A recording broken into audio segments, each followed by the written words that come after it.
Salve a tutti, benvenuti a Soundtrack City, ciao Massimo Privitera. Ciao Marco Testoni, benvenuti.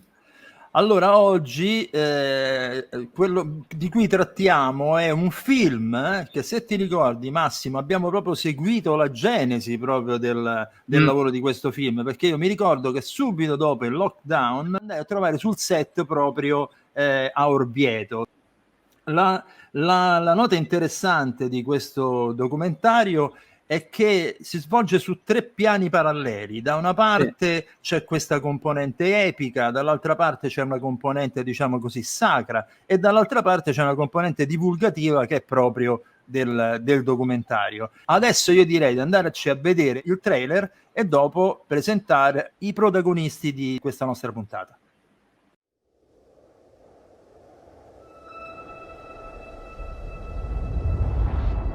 Vi racconterò un evento che esiste da sempre.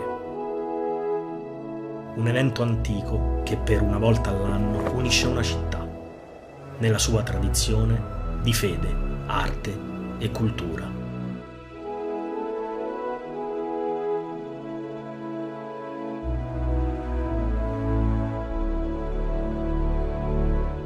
Il corteo storico più antico d'Italia.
Allora, dunque, li presenti te Massimo, dai, uno Va alla volta. bene, allora abbiamo visto il trailer di Da Sempre, questo docufilm, chiamiamolo così, poi come abbiamo già detto ci facciamo spiegare bene da Giovanni Buffalini, che è il regista, che è qui con noi. No? Non mi sentite? Ora No, sì. no, si sente. Ok, perfetto. Da Stefano Chiodaroli, che è il protagonista. Ciao, bentrovati. E poi infine, 2 in fondo da Stefano Profeta, l'autore della colonna sonora. Buongiorno a tutti, ciao. Ciao. Allora, dunque, Giovanni, ben ritrovato, visto che l'ultima volta appunto che ci siamo visti, parlo di questioni lavorative, era appunto lì a Orvieto, quando, se non sbaglio, allora era la prima pausa di lockdown del 2020. Perché la prima domanda che ti faccio è: questo film è stato fatto nell'arco di molto tempo, mi sa, considerato come 3 dicevano anni. sul Mediterraneo, minchia, 3 anni. Abbiamo iniziato nel 2019, quando non si sapeva ancora nulla, e in quell'occasione abbiamo girato con ben 9 macchine da presa la sfilata, l'ultima sfilata di allora del corteo storico di Orvieto, di cui verte il docufilm o docufiction, che dir si voglia, e quindi 16 ore di riprese solo di quello, con Stefano Chiodaroli che sfilava per la prima volta nella sua vita da forestiero e quindi portava dentro lo spettatore in questo mondo. E poi arriva il lockdown e la pandemia, e quindi ci dobbiamo fermare, e lì potevamo scegliere se montare un corto di 10 minuti da queste 16 ore con tutta la sfilata eccetera, oppure se trovare i modi, riscrivere completamente la sceneggiatura come abbiamo fatto e portare avanti l'impresa. Ci sono voluti altri 2 anni, però abbiamo deciso di farlo e ce l'abbiamo fatto. No, peraltro voglio dire che quando sono venuto a trovarti, appunto, non mi ricordo, 1 anno fa o giù di lì, forse 2 anni fa, era la prima volta che vedevo i set con tutti bardati di bianco, appunto le truccatrici, mi ricordo ancora con la maschera, insomma è stata un po', per chi conosce i set, che è in un ambiente piuttosto casinista, ecco, dove sì c'è un ordine, una disciplina, ma comunque non ci stanno né mascherine né altro, e fu abbastanza scioccante vedere il distanziamento, tutta una serie di come posso dire, di norme. Credo che Giovanni siano state piuttosto pesanti, no? Allora, noi, se ti ricordi bene, e tu lo venisti a documentare, eravamo tra i primissimi che tornavano sul set, sì. ok? Quindi con tutte le regole super rispettate al centimetro, perché altrimenti si rischiava anche di essere bloccati, eccetera. Eravamo una trentina tra tutta la troupe e qualche attore che ci eravamo potuti permettere, perché ovviamente quella è stata la prima cosa che abbiamo dovuto riscrivere. Cioè, nelle parti fiction del film dove noi ricostruiamo il Medioevo, il 1263, nella prima stesura della sceneggiatura erano previste le folle, le masse, i 7 cavalieri che fecero l'impresa, i prelati, le carrozze, tutto al mercato medievale all'arrivo. Avevamo anche, insomma, sul tavolo finanziamenti differenti, insomma, promessi per tutto questo. Ovviamente ci siamo dovuti riadeguare, quindi il Covid ha riscritto proprio la sceneggiatura, ha riscritto l'impianto del film, quindi molti meno attori che potevano fare solo determinate cose, tutti super bardati, e poi ci sono dei backstage che magari potete andare a far vedere volendo, soprattutto la truccatrice con tutta la tuta da CSI, la mascherina, la plastica, ogni pennello diverso a seconda di chi trucca, insomma tutta una serie di regole molto, molto precise. Una sfida. Senti, io farei la prima domanda a Stefano Chiodaroli, appunto protagonista del film. Allora, scusa, ti dico come è protagonista. Allora, lui nell'oggi sfila, come ho detto, per la prima volta da forestiero, quindi vive il rito. Nell'allora invece è l'unico, insieme al vescovo, che è un altro attore, che può fare l'impresa, perché abbiamo messo in parallelo il Covid con la peste medievale, quindi loro da soli, prima a cavallo e poi a piedi, fanno il viaggio con un diavolaccio, un mendicante mefistofelico che gli mette i bastoni tra le ruote, che è Andrea Brugnera. Sì. Io infatti chiedevo, ho visto, allora, dico subito che ho visto questo film documentario e vi faccio i complimenti vivi e sinceri, cioè nel senso, perché è veramente un bel lavoro che mi sembra dura 1 ora e 40, ma quest'ora e 40 un'ora e mezza, sì, va via, che è una meraviglia, con grande fluidità, perché è un documentario mosso, come si suol dire. Non vi aspettate robe alla National Geographic, non vi aspettate la fiction, non vi aspettate delle cose, come posso dire, noiose e accademiche. No, è molto vivo. Grazie anche appunto non solo ai costumi, che solo quello, caro Giovanni, cioè parti, come dicono gli americani, è un production value. Esatto, e decisamente.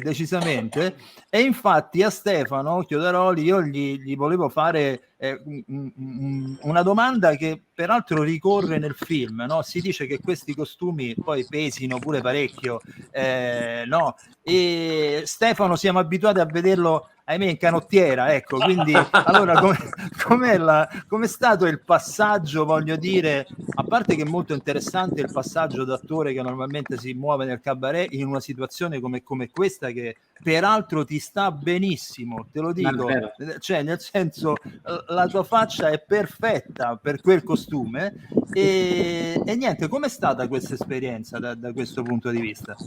Ma intanto io inizio ringraziando Giovanni, che mi coinvolge in questo progetto, ma non è il primo progetto in cui mi coinvolge. Lo ringrazio perché è uno dei pochi registi che ha intercettato la mia possibilità di raccontare anche dei ruoli drammatici.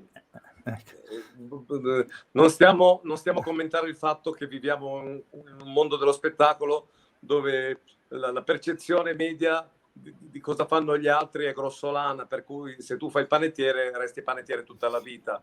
per cui come ti lo capisco, accendo ma non lo guarda. commento. Giovanni è uno di quelli che crede che io possa raccontare storie anche drammatiche, e anch'io lo penso di poterlo fare, chiaramente. Per cui quando mi ha fatto questa proposta io ho aderito con grande entusiasmo, anche perché io come comico, come attore, diciamo che il panettiere per me è stato un incidente che poi mi ha reso infermo in qualche modo, però a me ha sempre mosso la curiosità, e la possibilità di cambiare pelle mi elettrizza sempre, qualsiasi cosa io debba fare. Mi sono trovato bene nelle vesti c'è anche un aneddoto che poi magari può raccontare Giovanni rispetto al caldo, all'armatura, tutto.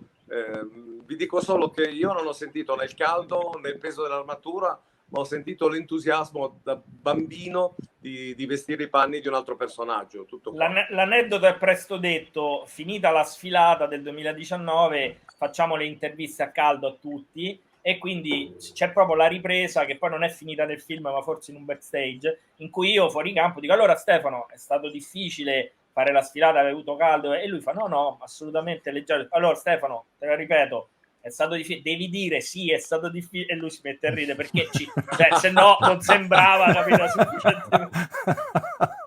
Invece no, il suo entusiasmo l'aveva portato. Però considerate che insomma lui è un omone baldanzoso, ma ci sono alcuni dei figuranti, quelli più âgé, che a volte svengono, insomma, a volte devono essere fermati, gli danno da bere i dannisali, perché comunque quest'anno, per esempio, che è tornata la sfilata dopo questi 2 anni, noi abbiamo documentato i 2 anni in cui si è fermato dagli anni 50 ad oggi, non era mai successo, insomma. Quest'anno è tornato, e con questo caldo di quest'estate sono successe queste cose durante...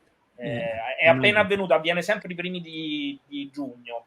Senti, a questo punto andrei sull'altro Stefano, Profeta, Ecco. e questa volta, siccome questo programma si chiama Soundtrack City, io glielo devo fare i complimenti anche a te, perché come dicevo nell'introduzione, quando hai questi 3 piani, il piano dal punto di vista proprio narrativo, cioè il piano epico, il piano sacro e il piano divulgativo tipico dell'appunto del documentario, non è facile missare tutte questi elementi. Tu, Stefano, ci sei riuscito alla grande, con grande equilibrio, con veramente con grande balance. Complimenti, mi è piaciuto tantissimo, peraltro il tema, quello iniziale, quello proprio della vestizione, chiamiamolo così, non so se come si chiama, veramente ben fatto. Quindi la domanda che ti faccio subito è: come hai approcciato questo lavoro?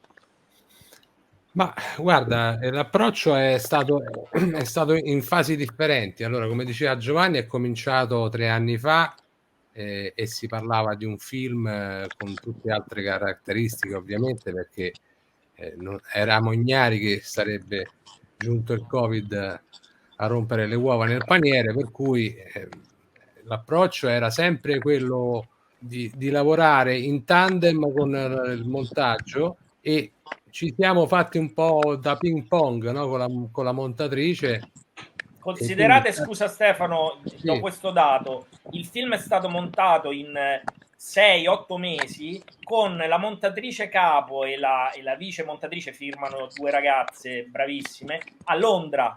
Cioè abbiamo tutti lavorato separati, chi in Italia, chi fuori, chi nel nord, chi nel sud, quindi rimbalzandoci le cose, quindi una roba che forse ancora 10 anni fa non sarebbe stata pensata. no, infatti è stato, ecco, diciamo, l'approccio è stato questo.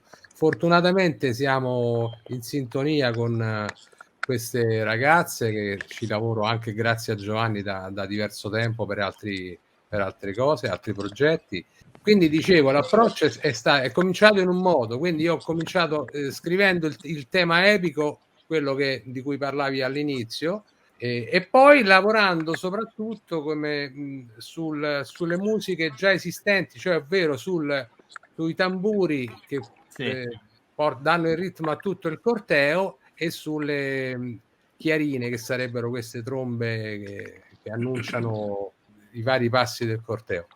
Prendendo questi 2 elementi, io su quelli ho costruito tutto, perlomeno all'inizio. Poi dopo, ovviamente, trattandosi di scene da documentario classico, lì ho fatto il classico lavoro di sottofondo che non rompe le scatole, diciamo, al parlato, come si usa, insomma. E poi il lavoro di sync ed evidenziare, cercando di accrescere l'emozionalità della situazione con la musica, ecco. Certo. Diciamo che il lavoro più difficile è stato proprio il missaggio, perché l'ho dovuto fare a casa mia, poi con le altre musiche del bellissimo brano di Massimiliano Pace e il tema finale, la canzone finale di Andrea Veltroni, che devo dire che sono stati molto bravi, cioè erano molto adeguati alla situazione i brani, quindi erano Ma già sono brani originali o già Sì. esistevano? Allora, in realtà quelli di Massimiliano Pace sono nell'ultimo disco che ha pubblicato, e lui è un musicista che fa molte colonne sonore per il teatro soprattutto, Sì. è un pianista, quindi aveva fatto un disco, io l'avevo sentito e quindi con Stefano abbiamo scelto 2 o 3 tracce. Quella di Andrea Veltroni è un brano che lui ha inciso negli anni 90, quindi che ha cantato negli anni 90, quindi da quando era giovane, e io mentre scrivevo il film avevo in testa quella canzone perché mi piaceva l'idea che il film finisse con un brano moderno, anche se è un brano degli anni 90, però non con un brano classico, e quindi ho scritto la sequenza finale su quel brano, che però poi Andrea ha tagliato e ricucito, perché, come per chi vedrà il film, per chi l'ha già visto, è un'overture molto lunga che porta tutto il finale mischiando la fiction con l'oggi, cioè ritorna all'oggi praticamente. Il cavaliere e il messere e il vescovo arrivano nella città portando il miracolo e trovano gli orvietani di oggi, quindi rientriamo nella modernità. Quindi è un brano che c'era già ma che è stato riadattato, è una versione fatta apposta per il film. Dicevo, la difficoltà è stato un po' il mix, perché lavorando a casa io ovviamente, come quasi tutti i compositori di oggi, dobbiamo adattarci ai budget scarsissimi, e per cui non ci possiamo permettere tante volte di andare a pagare uno studio per fare i messaggi seri, insomma, ecco. Quindi dovendo prendere anche delle parti provenienti da altri compositori, specie quello di Andrea Veltroni, che suonava un po' veramente strano, insomma, perché anche quello credo che fosse un demo. Giovanni, mi confermi? Sì, probabile.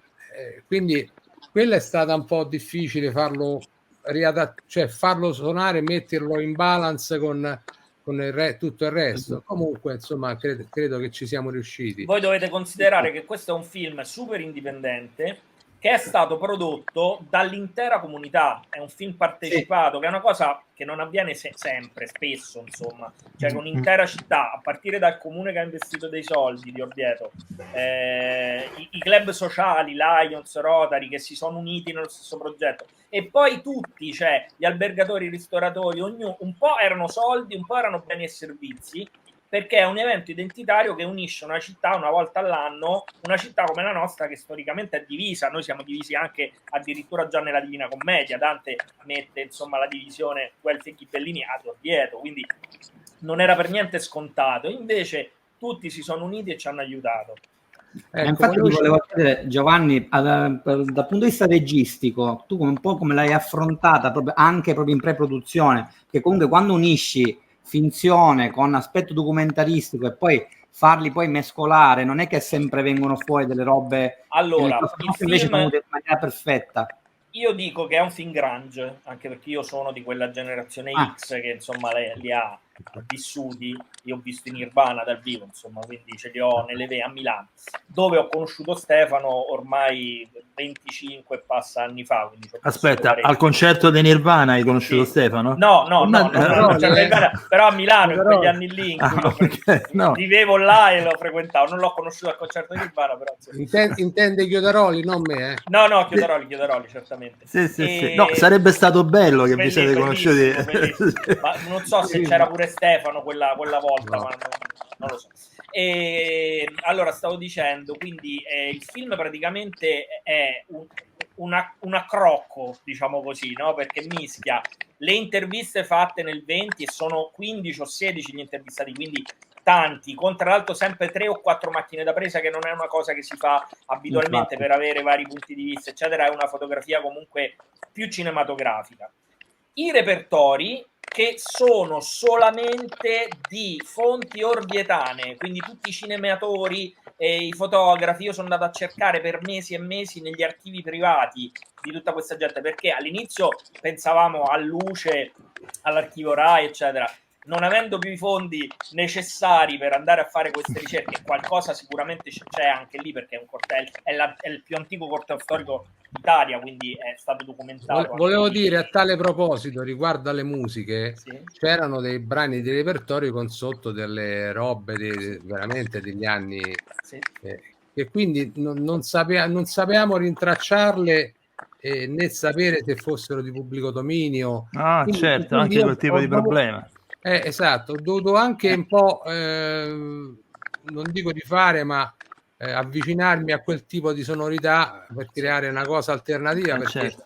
c'era il rischio che poi ci avrebbero... Certo, no, ovvio. Noi abbiamo le liberatorie di tutti questi cinematori, fotografi, eccetera, da cui io sono andato, e sono tutti ormai vecchiarelli, insomma. Quindi abbiamo telecinemato in maniera artigianale la pellicola, perché le prime cose sono in Super 16, addirittura in Super 8. Abbiamo i repertori degli anni 50, dal 52, e le foto addirittura dagli anni 40, fino agli anni 90, perché era quello la parte che raccontiamo è questa, diciamo, perché poi dopo arriva la modernità. E poi era pensato dall'inizio la fiction, perché il corteo storico è un evento che non ha drammaturgia, cioè sono 450 figuranti che camminano quando escono dalla caserma fino alla benedizione in Piazza Duomo. Quindi più di 7-8 minuti di questa cosa, nonostante noi l'abbiamo raccontati per la prima volta addosso a loro, cioè con 9 macchine da presa, vedi proprio il sudore, vedi le mani, vedi i fregi, vedi tutto quello che non era mai stato raccontato, perché il corteo lo trovi sempre raccontato, come tutti gli eventi del genere, di lato o dall'alto, panoramicando sulle mezze figure o le figure intere di quelli che passano, no? Però per dare ritmo la fiction era pensata a suddividere tutto, quindi questi 3 piani che diceva Marco dall'inizio erano pensati così. Chiaramente però la fiction doveva essere maggiore come peso e più articolata, come vi dicevo prima, più figuranti, più situazioni. L'abbiamo dovuta ridurre all'osso e raccontare alla mia maniera, la maniera mia e di Roberto Cavelli, che l'ha scritto insieme a me, e poi è stato molto scritto anche dopo al montaggio, appunto, con Francesca Sofia Allegra e Erika Giannettini, che sono pazzesche, bravissime. Per intenderci, sono le montatrici di Sampa, sicuramente lo conoscete. Quindi hanno fatto un lavoro pazzesco anche per riuscire a raccontare questa storia ai non orvietani. Cioè io davo per scontato tutta una serie di cose, loro dopo, con tutta questa mole di lavoro di girato, mi hanno fatto addirittura rigirare delle cose. Sono io il narratore, no, che va in giro per Orvieto, quindi andavo a fare delle cose in tutti i buchi del lockdown che potevano servire per raccontare meglio per un pubblico non di chi già conosce questa storia, cioè, per quanto insomma, ti devi accollare 1 ora e mezza di una storia local, di una storia nostra, però va raccontata in una maniera che se la vede il giapponese o l'americano la capisce, riesce. Ma infatti ha anche un filo proprio anche, cioè, anche da un punto di vista proprio internazionale la può godere chi che sia, quindi alla fine questo mi fa piacere se ci siamo riusciti. Chiaramente Stefano Chiodaroli, che ritirerei in ballo, è molto importante nella drammaturgia perché fa da trade union, no? Cioè lui lo vedi, entri e esci da questo medioevo, che tra l'altro, ripeto, è un medioevo fantasy, cioè c'è lo demonio che gli fa apparire tutta una serie di allucinazioni, ci sono tutti gli animali del bestiario medievale, tutti veri,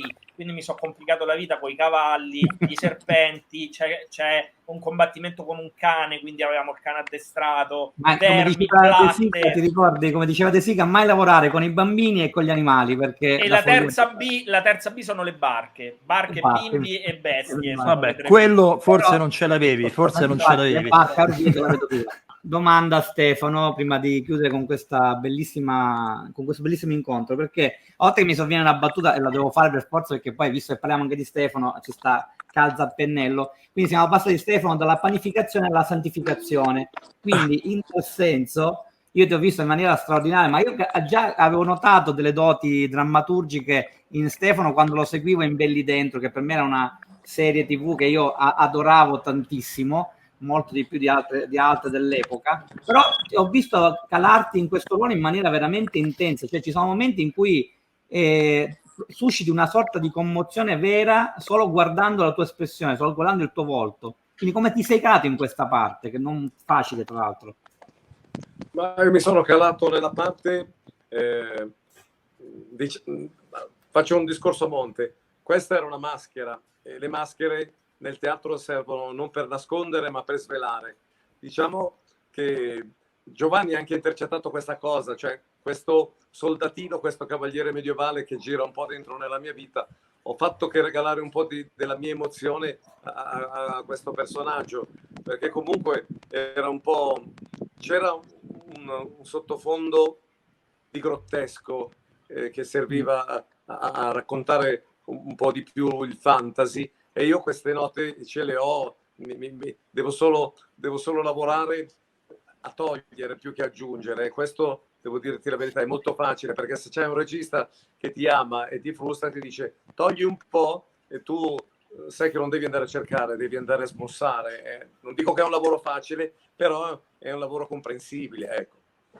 I nostri riferimenti erano il Pupi Avati dei film medievali, che sono bellissimi, i Cavalieri che fecero l'impresa, Magnificat, adesso ha fatto il film su Dante che non ho ancora visto ma sarà meraviglioso, e anche Brancaleone ovviamente, perché chiaro. abbiamo girato negli stessi luoghi dove molto Brancaleone. girarono loro, molto Brancaleone, infatti lo citiamo nel film, a un certo punto si vede proprio Brancaleone che sta andando alle crociate mentre loro portano il miracolo da Bolsena d'Orvieto, si incrociano, ovviamente è tutto un falso storico, però insomma. Senti Giovanni, a proposito di citazioni, no? Io con Giovanni spesso lo prendo in giro che lui il western ce lo infila sempre da tutte le parti, lui, anche se il giorno che farà un film di fantascienza ci mette dentro il western, anche lì. E anche questa volta è pieno di citazioni western e via dicendo. E peraltro molto divertenti, peraltro tutte molto divertenti, non sembra proprio una cosa appiccicata lì, no, è proprio bravissima in questo, a infilarcelo ovunque. Ma da quando nasce questo tuo amore per il film western? Allora, è nel sangue, nel film da sempre c'è tutta la mia famiglia, c'è mia figlia, c'è mio fratello che sfila, mia figlia in un attimo in cui si vede le nuove leve, insomma, eccetera. C'è mio padre, e nelle riprese Bonanima di quando sfilò 2 volte, le uniche 2 volte a cavallo, e qui arrivo a dire, e c'è mio nonno Giovanni Bufalini Senior, che era il primo custode, si vedono delle foto sue, il primo custode dei primissimi costumi del corteo, quelli che furono affittati all'inizio dalla signora Lepacini, che era il mezzadro dell'Opera del Duomo, era un uomo che andava a cavallo con la pistola nella fontina nelle campagne umbre, quindi tu capisci che questa roba a me mi scorre nel sangue. Mio padre, gli unici film che mi portava a vedere al cinema erano Bud e Terence, qualcosina di Leone, già delle repliche, e Bruce Lee, vabbè, ok. Quindi noi vedevamo Leone, Pane e Leone, eccetera, quindi io ce l'ho proprio nel sangue. Noi, il centro Italia, la Tuscia, è terra di butteri, anche lei. Io ho i cavalli in famiglia fin da quando ero bambino, e quindi sono cresciuto con questa passione. Quindi a te quell'epopea lì proprio ti è dentro. Proprio. Io ho lo spaghetti western, capito? Sì, vai Stefano. Domanda per Giovanni. Giovanni, ma perché invece di fare film con citazioni western non fai un western? Guarda, con citazioni non posso sbilanciarmi troppo, però chiaramente è in lavorazione, insomma, è in scrittura, ci stiamo e allora scusa, mi auguro che ci sia Chioderoli a fare la parte di Stefano è sempre nel mio cuore. Ci vuole, guarda, siccome io lo so forse a quale progetto si riferisce Giovanni e non dirò nulla, ma se accade ragazzi è un'idea bomba veramente, quindi Quindi sono diverse cose in vari step. Poi io comunque ne ho già girati, corti, videoclip. Abbiamo un gruppo nel centro Italia con cui facciamo la rievocazione storica western, quindi insomma magari così mi calerò nei panni di morriconiana memoria. Sì, sempre con rispetto e senza mai cercare la parodia, come abbiamo fatto anche qui, no? Su Da Sempre, hai visto quando c'è l'incontro con Guido, siamo andati a cercare quelle atmosfere, però il duello, siamo andati a cercare quelle atmosfere, però bisogna sempre farlo mettendo un pizzico del proprio, secondo me, perché lo spaghetti western era bello per questo, cioè riprendere il classico e metterci del proprio, quindi chi lo rifà ora è è ripartito molto il genere con le serie TV anche americane, ma anche in Europa ne stanno facendo Yellowstone. Certo, Ma poi tra l'altro ce n'è anche una, quella sporca sacca nera fatta da un italiano. Sta per uscire, sì. Siamo curiosi di vedere che hanno combinato. Girata prevalentemente in Puglia. Sì, praticamente. Allora io chiuderei questa puntata. Diamo due notizie prima di dove lo trovano. Aspetta, infatti ci arriva, cioè Giovanni ha fatto radio, secondo me, capite? Quello che nell'ansia di fare, lui si autopresenta. Allora, per chiudere, Giovanni, dimmi un po' gli step successivi all'uscita appunto del film che c'è stata, se non sbaglio, Orvieto. Quindi dici un po' quello che bolle in pentola. Allora, il film è uscito in sala, che è comunque una cosa che non sempre accade di questi tempi per un film indipendente come il nostro, soprattutto. È uscito nelle sale umbre, Orvieto e circondario, e il gestore l'ha portato al cinema svariate volte, me l'ha richiesto svariate volte, e alla fine mi ha detto siete andati meglio di Batman. Quindi insomma, siamo questo lì sul territorio. Adesso l'estate di mezzo ci siamo fermati con diciamo il mini tour che faremo poi dopo l'estate. Ce l'hanno già chiesto in alcune sale del nord Italia, lo porteremo a Milano perché con Stefano lo dobbiamo proiettare per forza là, Modena, insomma altri posti. A Napoli ce l'hanno chiesto alla Federico II, all'università, perché dentro il film abbiamo delle cose storiche, soprattutto sulle reliquie minori, che sono inedite, nessuno le aveva mai filmate, quindi a livello anche di storia dell'arte appetisce abbastanza. Stiamo facendo i festival, quindi l'abbiamo mandato e aspettiamo di sapere dove ce lo prenderanno, ma nel frattempo, anche se è uno strumento vintage, vetusto, ma a noi piace il vintage, un editore nostro locale di libri, Intermedia Edizioni, ha deciso di stampare il DVD.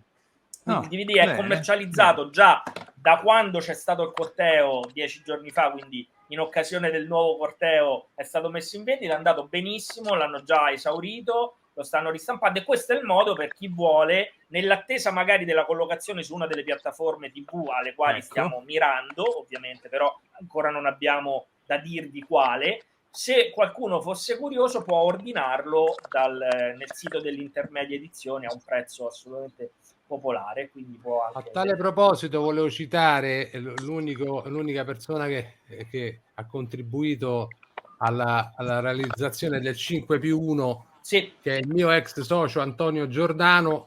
Sì, grazie a lui siamo potuti andare in sala, fondamentalmente. No, infatti io allora da quello non ho sentito in sala, però per quello che l'ho sentito appunto e visto direttamente dal laptop, vi dico che funziona dal punto di vista audio, è tutto perfettamente intellegibile. Allora io chiuderei con la domanda che facciamo, noi siamo legati a un programma radiofonico, quindi facciamo la consueta domanda a tutti e tre, quindi allora pensate a una movie song, a un film, a una canzone legata a un film, no? Che vi è rimasta particolarmente impressa. Qualcuno già c'ha l'idea? Vai prima Stefano, vai.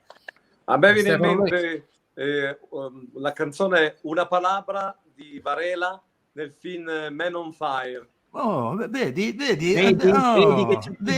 finalmente trovo originalità. Vai Giovanni Bufalini. Allora, il mio film preferito a conti fatti è Stand By Me, tratto dall'omonimo racconto di Stephen King, e quindi la canzone che dà il titolo sia all'opera letteraria che al film. Giustamente. E infine il musicista Stefano Profeta. Io ricordo Raindrops Keep Falling on My Head. Ragazzi, io vi auguro il meglio, auguro meglio al film, perché secondo me, lo dico, io sono convinto che questo genere di produzioni vadano bene anche per il mercato estero, forse addirittura vanno più per il mercato estero che quello nostro locale, perché ti ruba gli occhi. Abbiamo, come posso dire, delle città, noi in Italia, con una discreta storia, per cui io credo che dove peschi abbastanza bene. Poi quando si tratta d'Orvieto, vabbè. Un'altra storia. Quindi Giovanni e i due Stefani, vi auguro veramente di trovarmi non solo nelle sale ovviamente, ma soprattutto nelle piattaforme, perché parliamoci chiaro, questo è proprio un prodotto che lì starebbe proprio È bene. il tuo.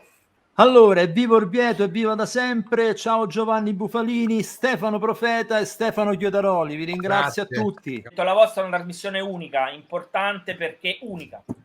Va Grazie, bene, grazie. ciao, grazie a tutti. Di nuovo. Ciao ragazzi, grazie. Ciao ragazzi, Ciao. grazie.